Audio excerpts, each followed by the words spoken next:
Naaresto ng mga pulis ng MPD Rahawago Police Station 1 ang tatlong suspect sa magkakahiwalay na kaso ng iligal na sugal, iligal na droga at pagmamayari ng improbisadong baril sa Tondo, Manila.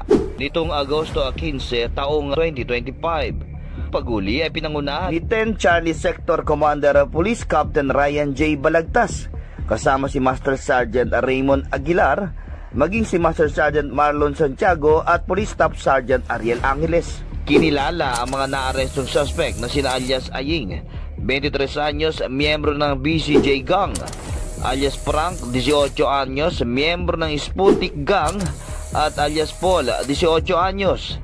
Sila ay kapwa mga residente ng Aroma Compound, Barangay 105, Tondo, Manila. Batay sa investigador na si Ronaldo Duenas, rumisponde ang mga pulis matapos ang sumbong ng isang concerned citizen hinggil sa aktual na paglalaro ng iligal na sugal na Caracruz sa tabi ng Building 10 Aroma Compound. Sa ikinasang operasyon, naaaktuhan ang mga tauhan ni Captain Ryan J. Balagtas ang tatlong lalaki na naglalaro ng sugal lupa o Caracruz na agad nilang sinita kasabay ng pagsuri nila sa mga ito. At nasamsam mula kinamakulanlan isang sachet na hinihinalang shabu na may kabuang timbang na 1 gramo na tinatayang nasa halagang 6,800 piso, mga gamit sa sugal at pera. Nakuha naman mula kay Sikat ang improvised na baril na kargado ng 1 bala at perang ginamit sa sugal.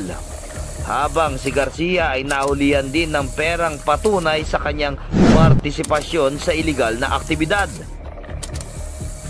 Bago inaresto ang mga suspect, ipinaalam muna sa kanila ang kanilang mga karapatan at ang kanilang nilabag na batas at agad dinala sa istasyon ng pulisya ang mga ito. Patatandaan na kamakailan lamang ay naging viral sa social media ang ilang kabataang tinaguriang Jumper Boys sa kahabaan ng Arten sa Maynila. Kilala ang mga ito sa pag-akyat sa mga truck tuwing traffic upang magnakaw ng mga bakal at iba pang mga gamit na maaari nilang ibenta. Lumalabas sa paunang investigasyon na ang ilan sa mga naarestong suspect ay posibleng may kaugnayan sa nasabing grupo. Kaya't patuloy ang mas malalim na verifikasyon ng pulisya. Ako si Mike Tangog para sa Reforma.